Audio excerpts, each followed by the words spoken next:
This is SciByte, episode 56, for July 31st, 2012.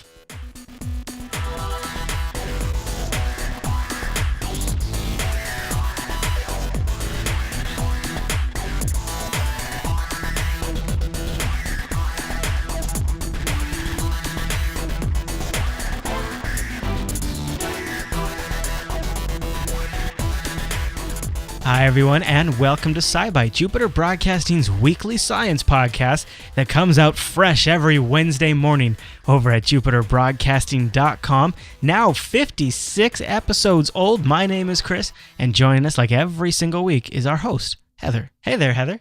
Hey there, Chris. Happy science to you, Heather. Happy science. What are we talking about today? Today we're going to take a look at Olympic science, an innovative writing technique, Morse code, music, an update on the Red Bull Stratos mission, spacecraft updates, and as always, take a peek back into history and up in the sky this week. I love that you've managed to work the Olympics into science. You are so relevant. It's ridiculous. Why don't we do our first news story? Boom, boom, boom. SciByte News. All right, Heather. So impress me with how you've managed to tie in science with what everyone's been talking about this week. Well, there's a lot of different parts of science that actually go into it. The first one, who wins the medals? That's based in so many events based upon time. Okay, and some of these, you'll see, 56.002 seconds. It's measured in thousandths of a second. So the clocks have to be that close. Every part of the race has to be that close that they can actually tell it. So there's cameras, they can take 2,000 digital frames a second, so they can use that with the timer. Some of these foot races, the sprinting and things like that, they have the little the gun to start it. Mm-hmm. That's actually electronic now. So it makes a sound, and then they hold it up, and they shoot it, and that triggers the start timer. Mm. And in addition to that, they have timers in the foot blocks. And they say, all right, the human body is able to respond this quickly. And if you hit the foot block before that time, then the race stops and everybody has to start again. And if you do that too many times, then you're disqualified. But it's to make sure that nobody jumps the gun, essentially. Yeah, literally, in this case. In the enhanced version, we have this video that Heather's included, and it shows this really sophisticated gear that's got special branding on it for the Olympics, and it's very very precision type equipment that they're using to measure every minute detail with a whole series of cameras and, like you're saying, foot sensors. It does look very complicated. Yeah, so these clocks have to be completely accurate, completely precise, whereupon so that each race run is the same, because you're not going to get all the runners for, some events at the same time. You're going to have 2 or 3 different batches of people. Mm-hmm. And so it has to be consistent. So, if the first race is 2.011 seconds, the next race has to be able to read that same number. Right. So in the swimming events, you have, pads in the walls, and then cameras under the water that are always taking these extremely, 2,000 frames a second pictures. And so these combinations of things can say, all right, this is the starter. Hey, this is where somebody crossed the line. And the big races, like the long distance runs where it's, 500 people start at the same time, it seems like. Mm-hmm. What I found interesting was what they do is they actually use RFIDs, the radio frequency identifications. They attach it to shoes, or in the big bike races, they attach it to bicycles. And they have readers. Yeah. So they can actually tell this person started here, got to this point at this time, got to this point at that time. So they can identify each and every person. Because I was like, that is a lot of people to take a picture of. That's a great use of RFID for tracking the race like that at such an accurate level. Oh, yeah. That was one of the things that really caught me off guard. I was like, whoa, that's really innovative and smart, kind of in an obvious sort of way. Yeah. Huh.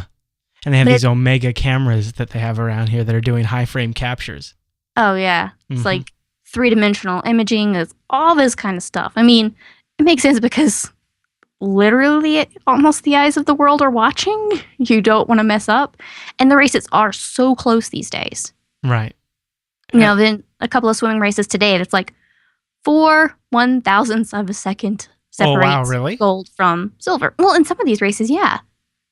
It's like Wow. you're talking thousands of a second. Yeah, somebody in the chat room. Phelps lost by 0.06 seconds. One of his swimming races, he something happened for just a split second, and then he and another guy touched at the same time, and the other guy touched 0.06 seconds ahead of him, and that meant he got the silver. Wow. Which is crazy. And how did we ever get by before we could tell so accurately? Ties. Judges who just made calls. Yeah, ties, right? Yeah. I guess and, you were talking about some of those other images. Stereoscopic cameras are used for long jumpers. They can measure speed and angles of launch just when they're training. Mm-hmm. There's all sorts of technology used for training. Then they can say, you can observe someone and they run and they jump, and you could say, here's how fast they're going here, how high they're jumping, how far can they go. And it's sort of an immediate, you jump, coach watches, and coach says, all right, you were doing better doing it this way. Now go out there and do it again. And it's this immediate iteration of how you do things. Okay. And, swimmers can use dynamic, measurements, or look at fluid dynamics and to see these cameras that measure, here's how the water flows around them, here's the turbulence, so they can learn how to decrease that as much as possible, kind of get the most bang for their buck out of each. Right. Yeah. Almost like how you try to design a race boat to be as, I guess, aerodynamic, though. That's not the right term, is it? Sort of. It is actually kind of. I mean, you know what I mean when I say it. Yeah, it is aerodynamic. You want to be as aerodynamic as possible. It's just in the water. So it's fluid dynamics. Right. Yeah. Fluid dynamics. Because you have a number of things working against you in those kind of races. Right. Like wave drag and. Yeah. Huh. So those things. So you work those all together, and you can, through these images and technology programs going through and telling you this is what needs to happen, so you can kind of get better and better. Another thing, runners. They have a lot of long distance runners. They can get shin splints and get a whole bunch of actual injuries. Mm-hmm. So training, they have this cool little a treadmill that actually used for physical therapy as well. So it's you put on a little pair of speedo, tight bicycle shorts, and it's got almost looks like a little rubber ring around you, and you get onto the treadmill, and it has a bag that pops up, and you seal yourself into it. Ooh. And then it can pop up like a bouncy house. Whoa. And support some of your weight. So it can support some of your weight, so it can take some of that off, so you can start, that training without as much impact on your legs. Wow. And for physical therapy, you can start off with, part of your weight and then move it down so you have more and more of your weight on it. That is so cool. And it is so completely, they can change exactly how much their pressure going to put in there. There's a video that you can see how it looks, and there's big windows on each side. Clear. It's a big dark plastic with clear windows on the side. Mm-hmm. So somebody, a therapist or a coach, can stand on the side and look in and say, no, you need to run this way and place your feet down that way. Mm-hmm. So they can still monitor your style. They can monitor your style. They can practice. So if a runner has an injury, maybe they've pulled something, a long time, completely stopping training is going to be really detrimental if they want to compete. But they don't. If you train in a normal style, you're going to hurt yourself even more. Mm-hmm. So this is a way. The runner in the video, actually, they were talking about how she was injured and how she kind of came back from that and was able to continue, training for competitions because she used that. So, and then at this specific Olympics, the pools, you have all this different technology going into the pools, even how to minimize waves. There's big little, runners along the side of the pool to kind of take out the chop in the water. The lane dividers are to try to give them like the best water they spin conditions. To take up to take up a lot of the injury of the waves. So it's kind of decreasing the waves, letting the athletes do as much as they can, and they can drop the level of the bottom of the pool, because that also decreases the waves bouncing up from the bottom of the pool. Really? Because it's the waves are going sideways, they're going down, and it'll reflect. Gives a whole new meaning to an Olympic pool. Yeah. Well, I mean, just like light reflects off a wall or things like that, it's the light waves, or sound waves can bounce around. It's similar with water waves. They go down to the bottom and they bounce off the sides of the pool or the bottom of the pool. So all these different things can come together to help these people train, help them compete at the best level. And so many of these things can also be used for physical therapy and, retraining people with movement disorders. Because it's, you're being able to train somebody to compete at a really high level, and you're showing, all these different techniques to train the body.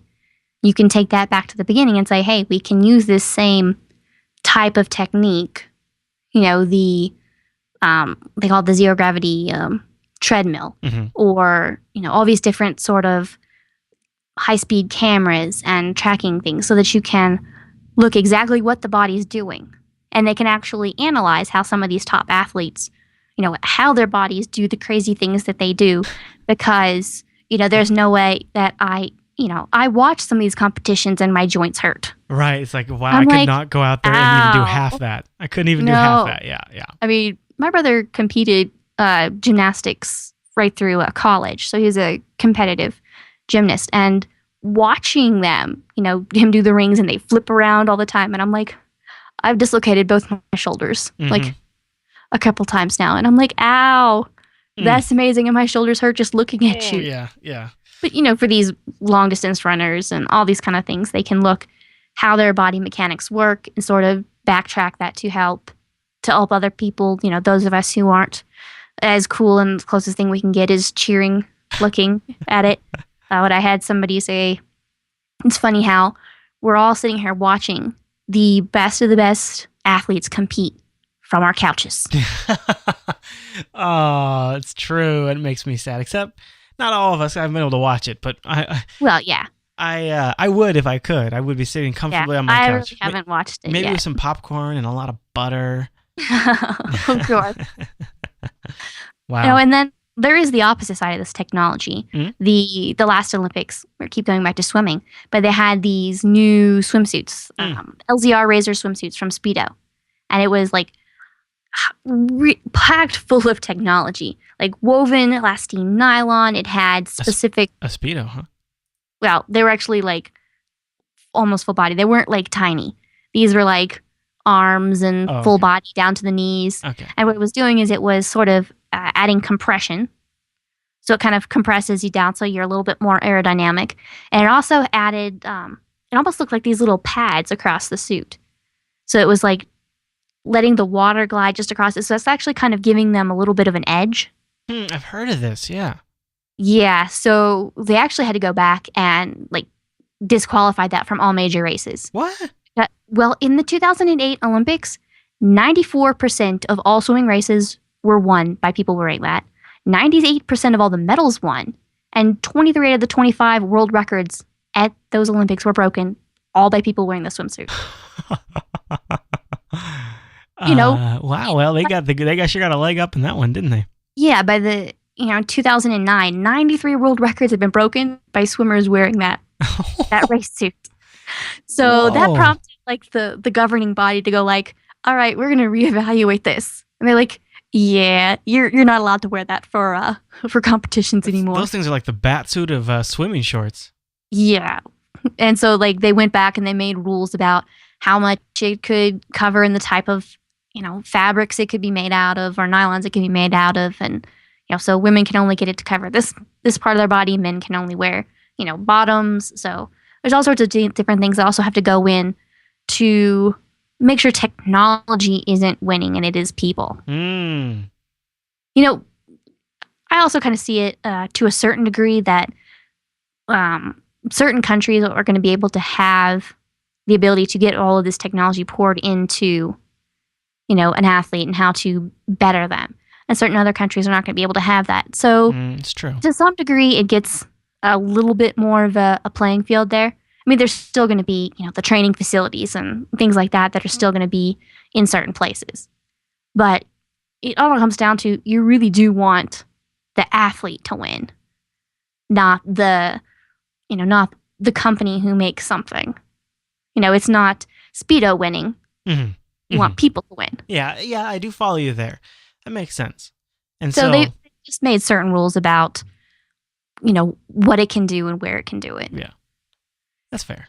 Yeah, I mean, another technology that's come in and that's been a whole lot of controversy. It's actually runner Oscar Pistorius. Yeah. This is a double amputee running in the Olympics, regular Olympics. And he doesn't have complete legs. It's just his knees. So he runs on, it looks like springs. And so there was a time where he was disqualified from the last Olympics because they said it gave him an undue advantage.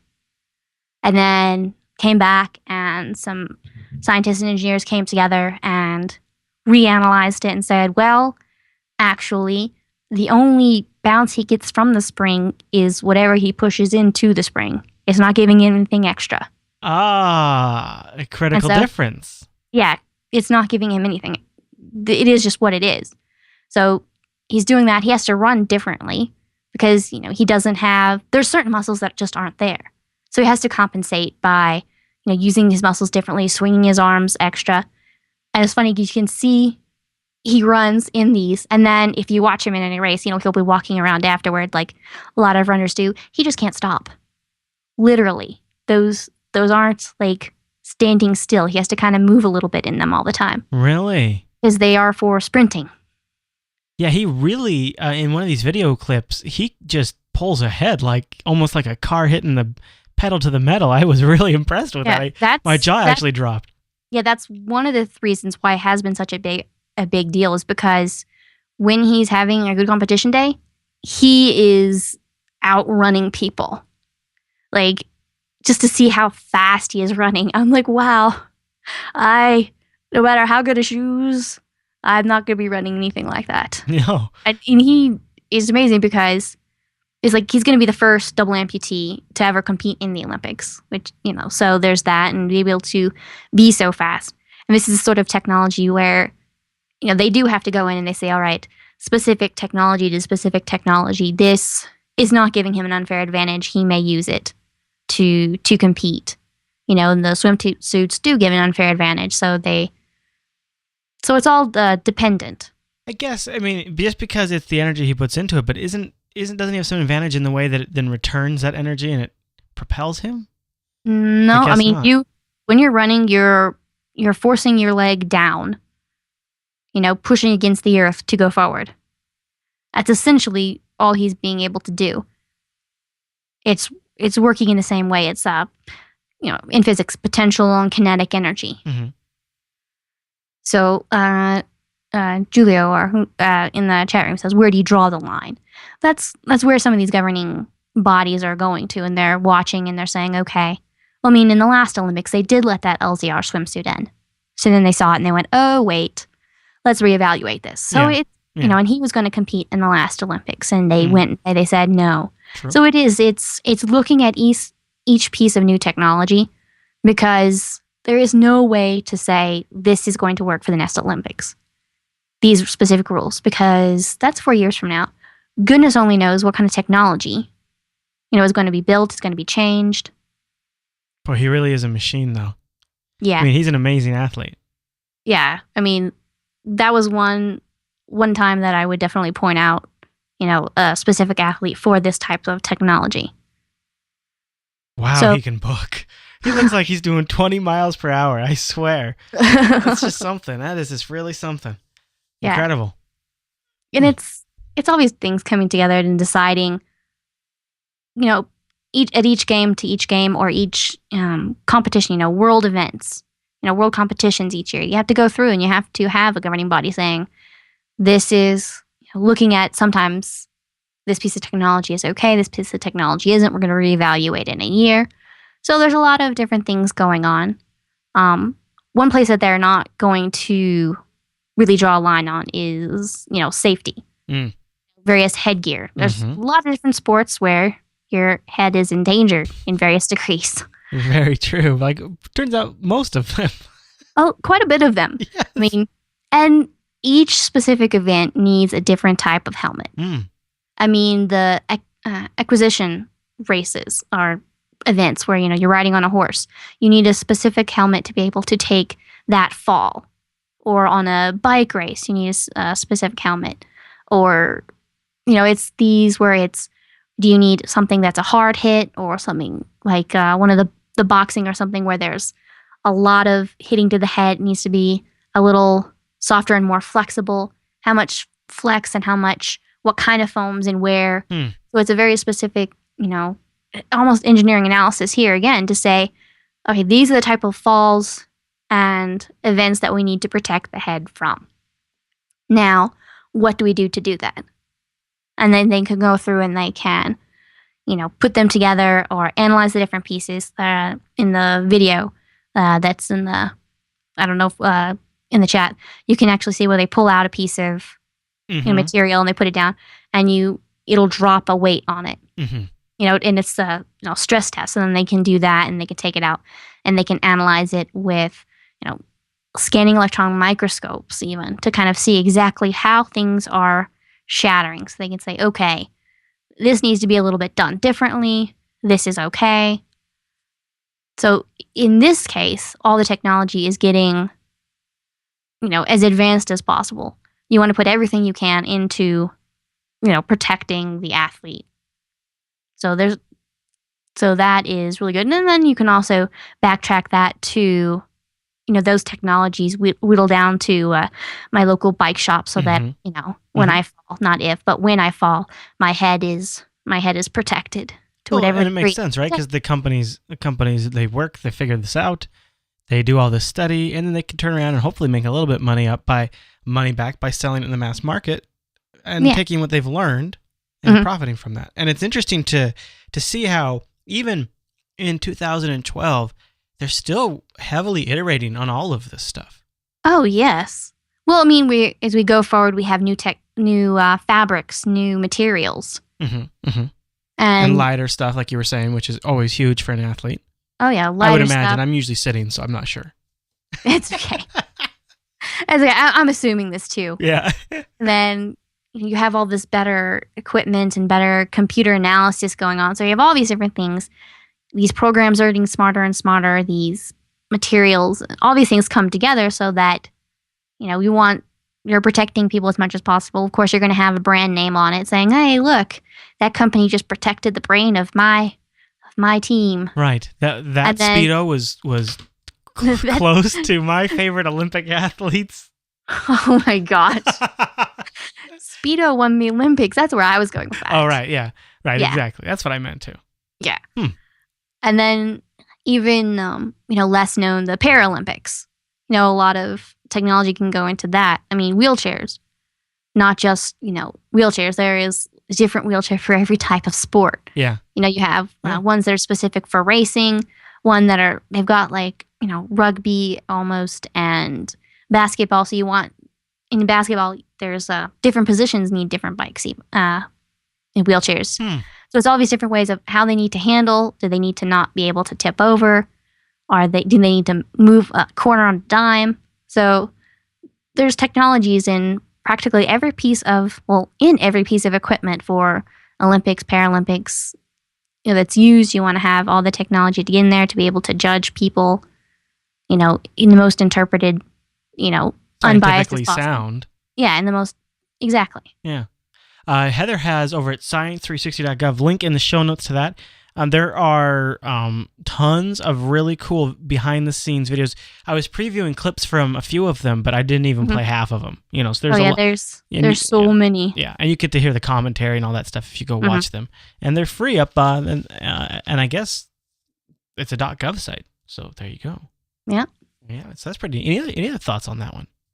No, it's just you see the Olympics and there's science in the Olympics. Science is powering makes them more awesome. Yep. It's being powered by science, Heather. Exactly. Well then, let's take a pause here. I have some very cool news. Speaking of being powered by something, Jupiter Broadcasting is powered by its very audience. It's a very symbiotic relationship, and I like it quite a bit.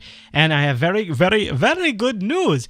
Last week I was all bummed. I was like sad pants because Chrome had updated and disabled our affiliate redirect extension, and that cost me greatly, Google. Ooh. Greatly. However, the good news is we got off our butt. We got it submitted to the actual Chrome web store. I'll have a link to it at the bottom of Jupiter Broadcasting, or you just go to the Chrome web store and you just search for that there, Jupiter Broadcasting. And when you search in there, you'll find it, and you just add that to your Chrome. And then whenever you browse one of our mini affiliates, it'll automatically tag your shopping session for Jupiter Broadcasting. And because I love you guys, and I realize not everyone is down with the Chrome's Chromey ways, aka Heather, we also have added the Jupiter Broadcasting affiliate redirect extension to the Firefox store. Yeah, now theirs is not marked as approved yet, so when you search for it, it won't show up. But again, I will have a link at the bottom of jupiterbroadcasting.com, and I will put links in the chat room right now. So good news. So now hopefully, when browsers do their updates, our extension won't get turned off on us, and people won't have to lose track of that kind of thing. Yeah. So very, very excited. And a big thank you to Rikai in the chat room, who's worked very hard on those extensions too. Very, very nice of him to do so. And it's a great. We will also have which I don't think I'm not sure they might be in the affiliate, but we just recently added Amazon DE and Netflix US as affiliates. Of course, who doesn't have Netflix, right? I mean, everybody has Netflix probably. But if you don't have Netflix, or you know somebody that wants Netflix, go grab that link at the bottom of the website. All right, Heather, then let's do the News Bite. News Bite. All right, Heather, what is the first story in the News Bite? Writing with your eyes, like, instead of a pen in your hand. Really? Yeah. So, there's a lot of paralyzing disorders that means you can't, use your hand to write. And so many of these different things that sort of lock people in. And the only way of communication is with their eyes, blinking or moving, eyeing over a letterboard or something. So there's this new technology that this guy came up with. Actually, he was looking at, sort of came across this where there's this idea of phi motion or reverse phi, where it's, you have two. You've seen these optical illusions where it's like a whole bunch of dots in a circle, and they dim out one, and then they dim out the next one. It really is just a series of images, but it looks like, the dim one is going around in a circle. That's just how it looks like to your brain. A lot of these different images do that. Or if you have images, an image, and then it's negative, and then the next clip of an image, and it's negative, and you just scroll through all of those. Now, if your brain doesn't like flashing things, be careful if you watch those type of videos. I've got one in the show notes. Okay. My brain doesn't like that too much. It's a little hard on the eyes, huh? Oh my gosh. Yes. Oh my gosh. Yeah, it can be a little hard on the eyes, but it's just 4 images, and it looks like there's a lot of they're driving down a road. It looks like there's, it's this motion of when you see an image and then you see its reverse, your eye sees it as motion going away from the negative. Wow, that hurt. Yeah. Don't watch more than a few seconds. I don't suggest you do. That clip is really long. Don't watch it all. It's very fascinating though, because I really do notice the effect. It really does seem it seems like they're just a bunch of guys on a motorcycle driving down the road. Yeah. So he was looking at this, and what some of this is movements of your eyes. There's smooth pursuit, and then there's saccadic motion, and that's essentially where your eye is moving in a whole bunch of tiny little jerks. When you're reading, it's actually doing that. It's moving in a whole bunch of tiny little jerks as you're going down. Now, smooth motion would be when you're looking, skimming lines of text or scanning a crowd. You're just kind of camera looking panning, around. Kind of. Yeah, camera panning. Then your eye is moving. Its muscles are moving into smooth motion. Now, they didn't think that you could consciously control that. Be able to look tiny motions in a smooth fashion. But doing this, the guy noticed, essentially he was looking at this and he's like, wait a minute, I can sort of train my eye to move in a smooth fashion. So he sat there and he, trained his eye, and then he had a camera, and he looked at a screen, and he essentially moved his eyes to write and in cursive, and he was able to write, hello and letters and numbers. And so then he came and he's like, okay, I can do it. What about other people? So he took in 6 volunteers. And over 3 30-minute sessions, he was able to train them. Now, you can't really see what you're writing at the time, so it's like writing with a pen with no ink. But they were able to, some of them had a harder time, but most of them were able to write numbers and letters and draw in very legible fashions. This is pretty wild. It's, there's an image in the show notes and on the enhanced and audio, and it's really cool that you see, and you're like, that's kind of messy handwriting. No, wait, that's someone drawing letters with their eyes. And that's with fairly rough practice. Yeah, really rough practice. This is early iteration of the whole software. Then he's working on future, making it better. He's next gonna work with some, handicapped people so that they can actually do that. Do you think they're speculating that you could actually achieve near typing speed? Well, goodness only knows. Near typing speed. How fast do you type? How fast do I type? How fast does my boss type? Right, okay. So, yeah, that's relative. It's all relative. But the speed of this compared to, some of these people, you have a letterboard, and somebody moves their hand across the letterboard, and when they get to the letter you want, you blink. Yeah, this would be way faster than that. You're trying to build a word one letter at a time. And then a lot of times they'll be like, oh, wait, this is the word. And you're like, blink, blink. Yes, thank you. Let's move on to the next one, please. I just recently saw a 3D demo on a traditional iPad that doesn't have a 3D screen. And they were using the front-facing camera to track the person's eyeballs so that way the image would look 3D because they knew where the right and left eyeballs were at. And I almost wonder if that kind of accurate tracking could be used to do this, because then if you could deliver something like that in a tablet form, that would be super accessible for a lot of disabled people. Oh, yeah. So it increases the communication. And it's not only that. Like so many other technologies, it has offshoots. That would obviously be, one of the best ways that it would help people. But can use that kind of eye training to help people, such as athletes or surgeons, or people with dyslexia or ADHD, any of these type of things where they could use better control of their eyes. You can start, training someone's eyes to work in a specific fashion, like working out for your eyes. And so, this is working, there's going to be, it's just eye training. And future tests, as I said, are going to be coming next year with some disabled people. He's actually going to kind of hand it over to them and see how they do. It's definitely, and the eye training can be done with a computer. So it's not, it's scalable. So that's interesting. And I could do it sitting. So, and I like that. You can, yeah, of course. Well, I don't have to stand. That's nice. The whole point is to helping people that, but I want are in a wheelchair. I want it too. Eventually it'll probably come down to like, I wouldn't be surprised to see it show up in something like a Kinect type future device years down the road after it's had its initial implementations in the medical field. I wouldn't be surprised to see it hit consumer technology.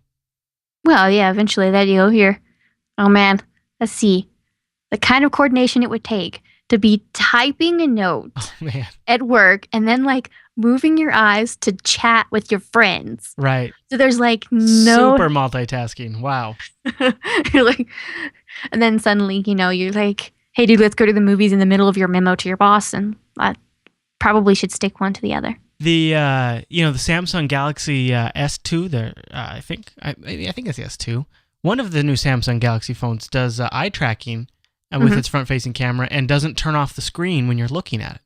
And then, so the screen won't go to sleep on you.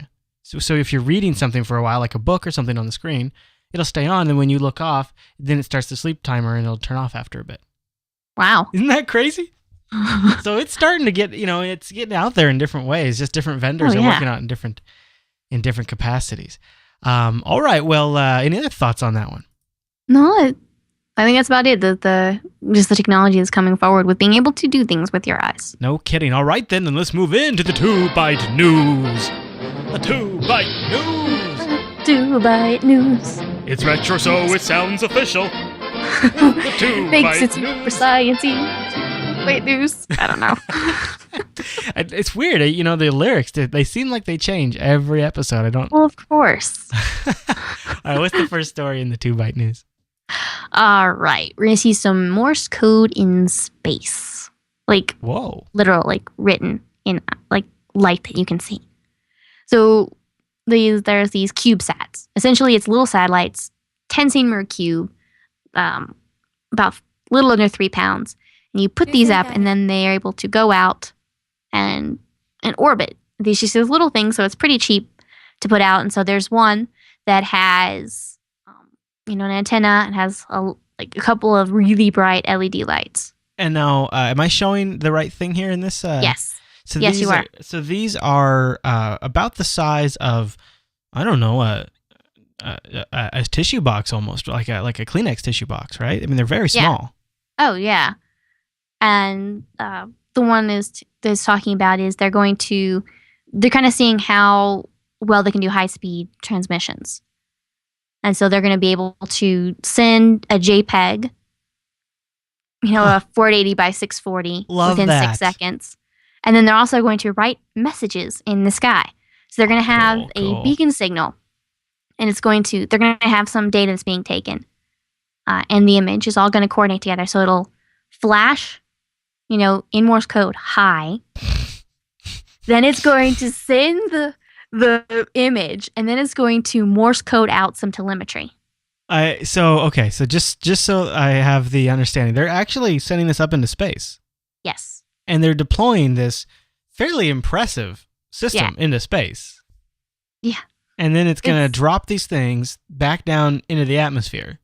Mm-hmm. Yeah, these CubeSats are put up quite often, actually. And they're not going to burn? Well, they do eventually. Oh, okay. That's the idea. Okay. Yeah, some of them will. Okay. I'm assuming that quite a bit of them do. So then they bring these things up there often, and then they drop them. And while they're dropping, they're going to spell hi? Well, it's going to be in orbit. They all orbit for a little while. Okay.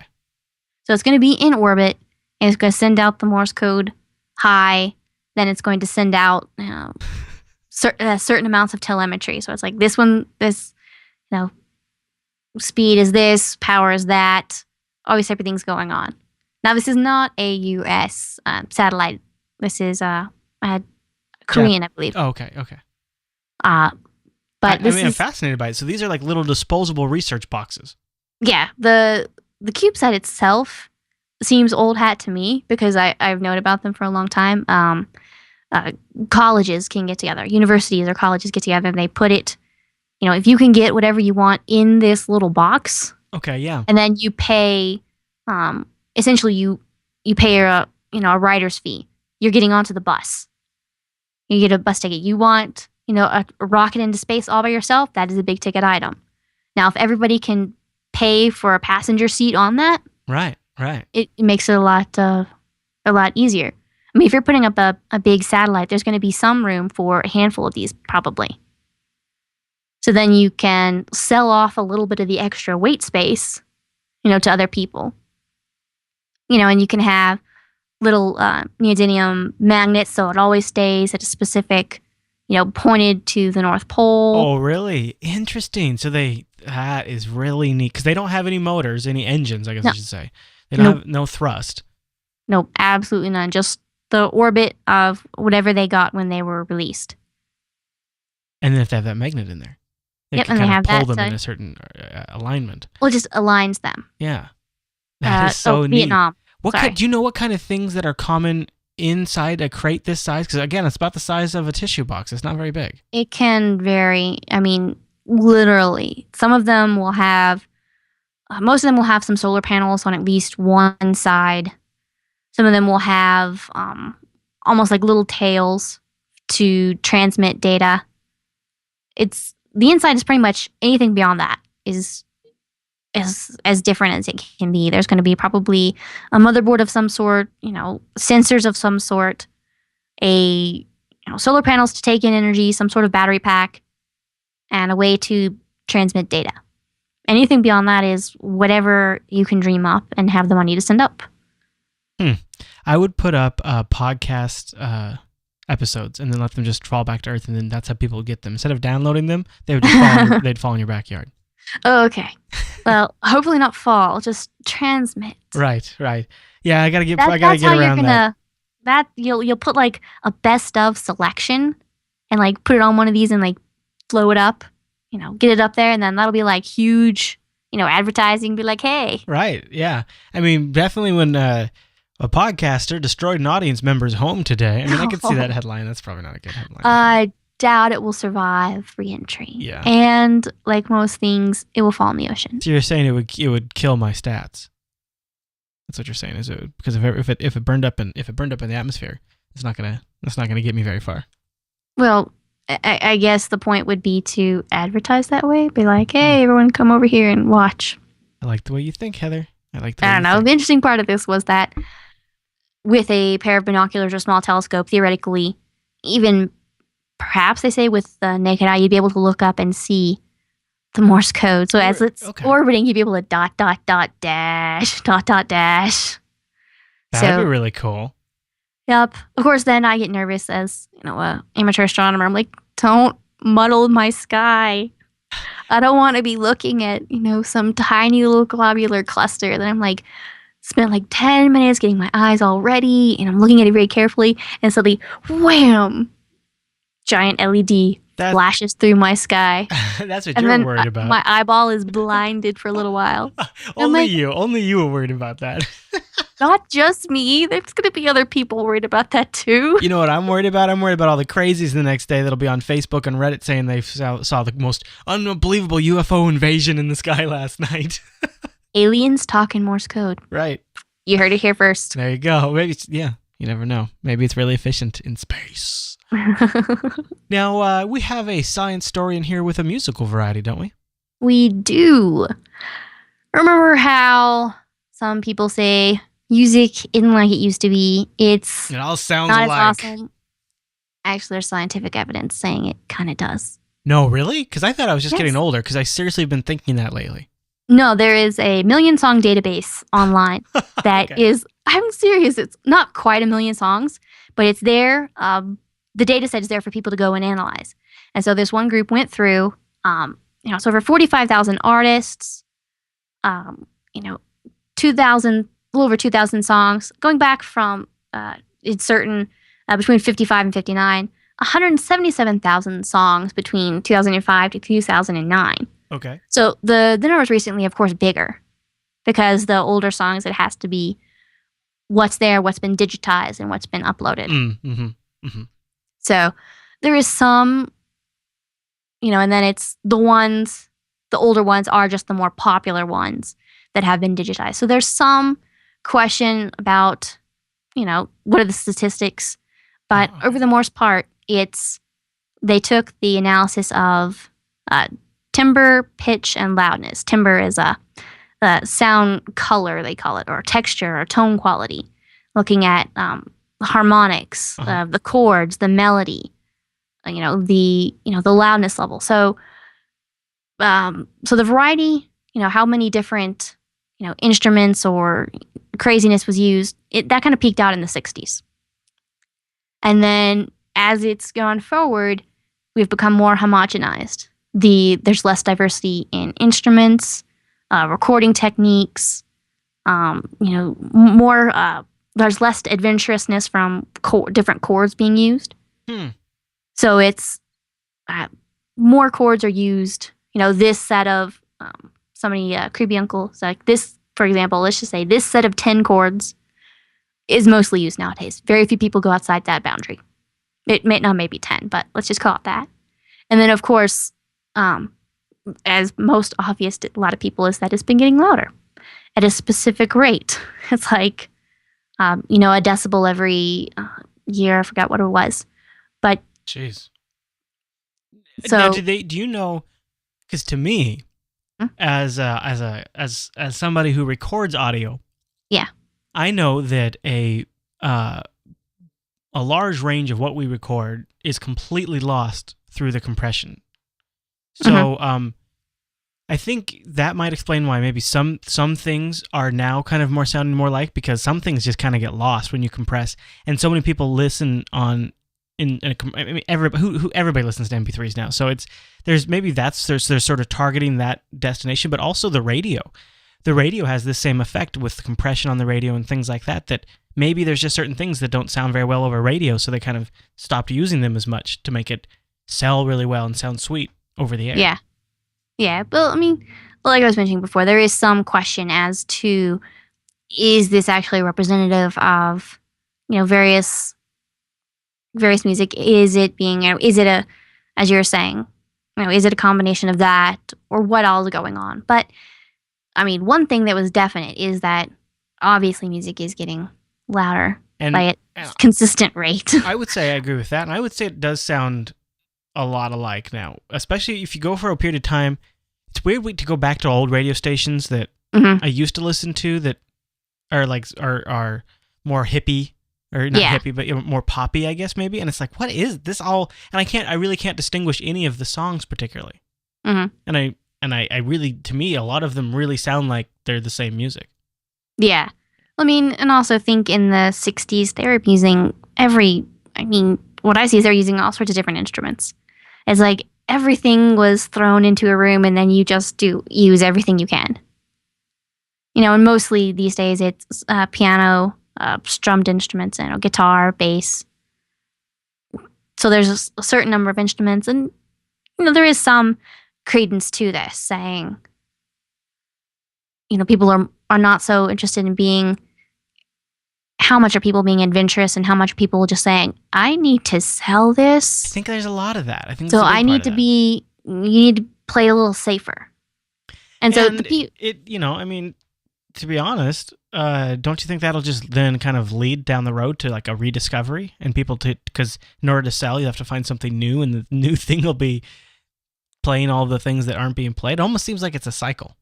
Yeah, well, that was one of the things I saw in the article was when a song really jumps out from the pack, that's generally when it was more memorable, more popular. So there are those kind of things where can you find the balance of, being different to being in the homogenized group of safe. It was sort of it may not be an accurate, representation or analysis, but it was an interesting first step at looking at this because it made me feel less like an old fogey. I agree with you on that. Because we're not old fogies, Chris. I know. We are not. I know. That's the thing. That's like, I was like, why does this happen this early in life? Does this start happening now? And that's what I was honestly thinking to myself. I know, but no, we're not. We're going to blame the science. I'm totally okay. We're going to go with that. I'm totally We're okay. We're going to blame the science for now. All right. I like it. I say that's the final word on that. Now, you do have some updates, don't you? Yes, I do. The Red Bull Stratos mission. That's the guy who's riding the balloon way up into the atmosphere and sky jumping from space. Right, inside that he's going up in a cool capsule thing, right?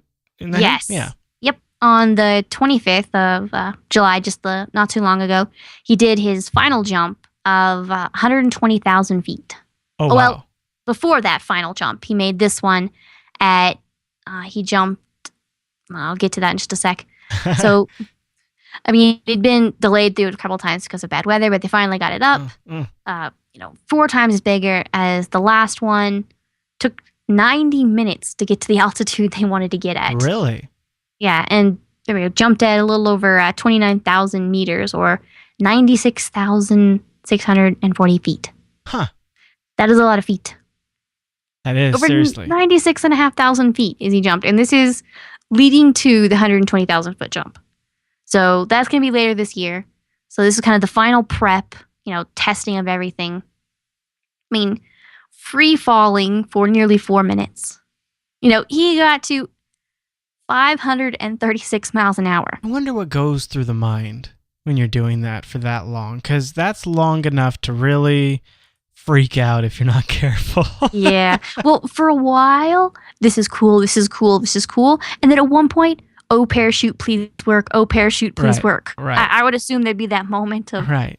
Please, parachute. I would really enjoy for you to work. It just seems like a big gust of wind or anything like that, and he's SOL. I don't know, but... Well, there's specific types of parachutes. There's that you would use for high altitude or to slow you down into a proper speed. Sure. It's not just the little rectangles or parafoils that you see. There's, I know they're very how to slow you down at this rate or go to that rate. Mm-hmm. I mean, he was able to land with pretty good accuracy. Oh yeah. About 15 minutes by helicopter away from where he launched. Pretty slick. Yeah, no, he came back. So, his next jump will break the current record for how high a person has jumped. Of course, they're not going to say when it's going to happen. It all depends on, the analysis, the weather. Goodness only knows. But they're building the hype. They're releasing these cool videos and stuff. And there's no video of him actually jumping. It's all theoretical, and it's all him, an image of him standing at the doorway. It's all being captured and kept for the big event. They have it all. Well, of course they're going to have it all. They're just keeping it all. Oh, and of course, his final jump, he's going to actually break the sound barrier. Which will be the first person, with just your body breaking the sound barrier. Still think it's kind of a weird association with Red Bull. I think it's great. I mean, I really do. But every now and then I'm like, oh yeah, that's right. Red Bull's involved with this. Why again? Because it's cool, I guess. I mean, that's neat. I mean, you come through and everyone sees this and is like, oh, cool, the Red Bull thing. And then you're like, oh yeah, there's a brand name to that. It's not just the project name. It gets us talking about Red Bull. Yeah, I know. So it's got that. They should give us a slice of the pie. That would be nice. That's what I'm talking about. Everybody, if this has made you want to drink Red Bull, go into Amazon and buy it. And I love pie. I love when people use the affiliate link too. Exactly. Yeah. All right then. Well then, why don't we move right on into the spacecraft update? I finally figured out when that red light starts flashing, it's time for a spacecraft update. Okay. The SciByte computer, it really just has this thing down. All right, what is the first update? All right. Next week, yes, SciByte will be filming 2 days after the landing of the Curiosity rover on Mars. I might have a few things to say about it. Maybe. I am trying to contain myself. I will try to contain myself so that I don't break the whole internet with my excitement. Well, by then I'll have come down just a little bit. You think you'll have slept? Yes, I will definitely have slept. I would have to go to work, so I would definitely sleep so I don't blow myself up at work. Right. But, it's going to be in the wee early hours, at least in the U.S., of Sunday night to Monday morning. And if you, go over to my Twitter, JB_Mars_base, I have been tweeting every day. It's like 6 days, 6 wheels. It's like in 5 days it's gonna land, and it's 5 times heavier than. So it's like every day. You got a number. Down. You got a number trick going there. I like that. I do everything from 10. I've been counting down, just a little, and then there's a whole bunch of different that I'm going to put out of, places where you can watch it. And actually, if you're going to be in New York City, Times Square, the big, big screens there are going to have the NASA TV feeds. That's awesome for a couple hours. So that's going to be cool. NASA's getting some primetime attention again, which is great. Yeah. Of course, it's not really happening prime time so much. Well, it's sleepy time, except for, people who are really going to be, trying to stay awake or be kind of hyped up like me. So next week's episode is going to be a lot of fun.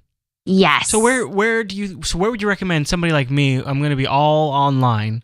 Mm-hmm. Where do you recommend that I get the best feed? Is there going to be a NASA page that I should go to get a live stream? Or I see you have a NASA TV online link here. That's probably where I want to go, huh? Yep, there is a, I may not put it in, but I will try to put it in shortly. There's a Ustream, too, that they're going to have.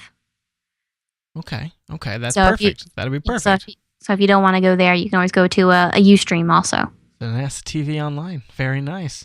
All right, Heather, any other thoughts on that one? No, I'm just... a little excited. Just a little. I mean, me now. What? Not good? Yeah. All right, let's get in the time machine. Come on. Okay. Come on. All right. Close the door. It's closed. All right. Whew. That one tingled. See, that's how you know we're going far back. When it tingles, that means we're going far back. And our destination this week takes us to 238 years ago, August 1st, 1774.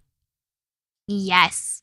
A chemist and Presbyterian minister identified a gas, which he called, this is going to take me a minute to say it, dephlogisticated air. Dephlogisticated? Yeah. Okay. Yes. Rolls off the tongue. Of course. Like, easy. Actually, it's oxygen, which is slightly easier to say. That is much easier to say. Yeah. But what he did is he found that he took some mercury, he heated it in air, and it became coated in this red rust. So if you have iron or anything, it coats in this rust. So then you take it away and you then heat it again, and it sort of releases that. You're oxygenating the surface, which is creating the rust. And then if you take that, you can actually kick off the oxygen from that. And so he was able to take that oxygen that sort of came off, and he was looking at that. He put some candles in there. Whoa, they burn really brightly because oxygen burns really well. Oh, yeah. And so he was saying, there's this. And then he used a poor little mouse, sealed it into a vessel with it, and but the little mouse could breathe a lot longer than in normal air because it's all oxygen. Yeah, the mouse probably got a good high from it, really. Yeah, and I don't know what happened at the end of this mouse's life, but it was high for a little while. He got some cheese. Heather, he got some cheese. That's what happened to him. Got some cheese, and he scampered off into the fields. Yeah. But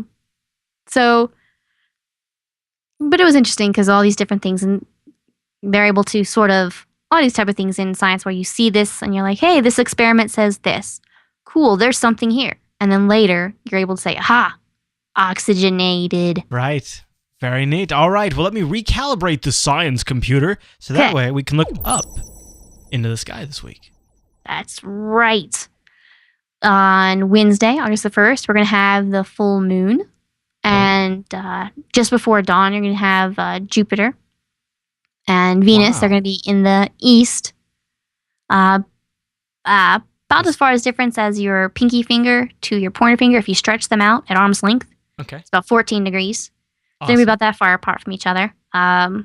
Jupiter's the brighter. Venus is the brighter, but Jupiter is the higher of the two. And the cooler. Which is why it's the higher. Yeah, what's up? There you go. So we have a full moon, we have Jupiter, and we have Venus? Yes, we have Venus. And, Mars and Saturn are going to be at dusk in the west to southwest. There's going to be a bright star over there. It is actually Spica. About 3 finger widths above that. At about the same brightness is going to be Saturn. So I have like this feeling like this is one of our best skies we've had in a while, but you seem kind of nonplussed by it. You're like, yeah, we've got like every cool. We got Saturn going, we got Mars going, we got a full moon, you got Jupiter, you got Venus. But yeah, that's up and it's no bigs. No bigs. Now, when the full moon is out, you're gonna have a little bit harder time, seeing some of these things. But if you're interested in the summer triangle, which is 3 bright stars on Friday, you'll be able to look straight up after nightfall and see them. There's Vega and Deneb and Altair. You can see in the show notes because it's a little bit more tricky to catch those. But and before dawn this week, the bright red star just to the lower right of Venus, that's still the giant red star Betelgeuse. Right. You can see Venus over there, and with in Jupiter, but the red thing is not Mars; it is actually a star. As it was last week as well. Yep, and maintains that same process. There you go. All right, Heather. Well, great show. I believe that's the end, correct? I think so. Wow, well, I'm very excited about next week's episode, everyone. And I encourage you to join us live Tuesday evenings at 7:30 p.m. Pacific over at jblive.tv, or you can catch the audio at jblive.info. And you can grab everything we talked about in the show notes. Links to all of it over at jupiterbroadcasting.com. Thanks, everyone, for tuning in to this week's episode of SciByte. We'll see you right back here next week.